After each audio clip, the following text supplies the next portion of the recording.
Dans son livre phare « Socialisme et économie de la pénurie », l'économiste hongrois János Konrály démontre que la pénurie ne résulte pas de la mauvaise volonté des acteurs économiques. C'est, je le cite, une conséquence directe et logique du système.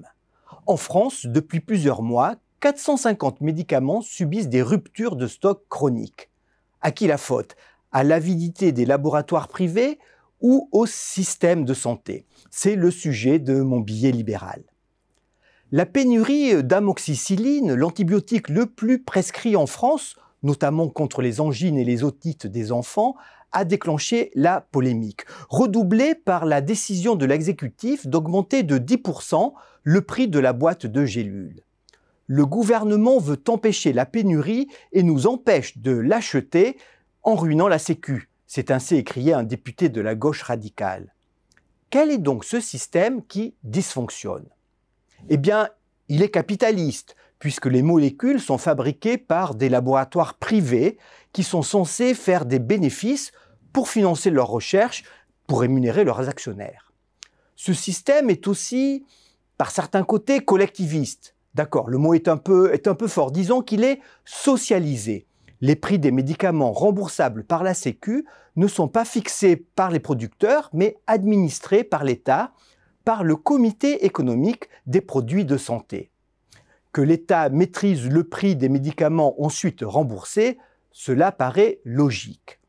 Que les labos privés ne soient pas contraints à perdre de l'argent, logique aussi. Voilà, les pénuries sont le symptôme d'un système qui ne tourne pas rond. Que se passe-t-il lorsque le prix fabricant fixé par l'État est trop bas pour intégrer les hausses de coûts, notamment des matières premières comme l'énergie ou l'aluminium? Si les labos privés perdent de l'argent, ils réduiront la production pour limiter la perte, dont la limite des stocks exigée par l'autorité publique. Ils exporteront vers des États européens où les prix sont plus élevés, ou ils feront du lobbying auprès de l'État pour l'inciter à accroître son prix en échange d'une production accrue. C'est la fameuse hausse de 10%. En Allemagne, au demeurant, elle a été de 50%. Que se passe-t-il lorsque l'État maintient durablement les prix bas pour limiter les dépenses de la Sécu? Et de fait, nos prix sont entre 20 et 30% inférieurs à ceux pratiqués au Royaume-Uni, en Allemagne ou en Espagne. Eh bien, parce que les bénéfices sont moins importants en France, la recherche et la production se déportent ailleurs. Il y a 15 ans, la France était le leader de la production de médicaments en Europe.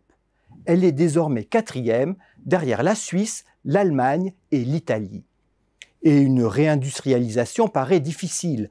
En 2024, pour tenir ses objectifs budgétaires, l'État va encore demander aux labos privés 150 millions d'euros de baisse sur le prix des médicaments. Enfin, la quasi-gratuité entraîne le gaspillage.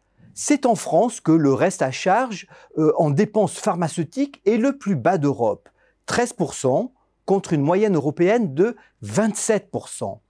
Un système généreux qui pousse à la surconsommation et donc au gaspillage. Selon l'OCDE, les Français auraient jeté 17 600 tonnes de médicaments non utilisés ou périmés en 2018.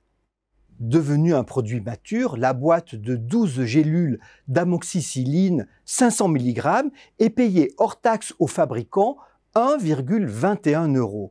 C'était 1,27 € 20 ans plus tôt. Et voilà comment, dans le système de santé actuel, le blocage des prix contribue à la pénurie.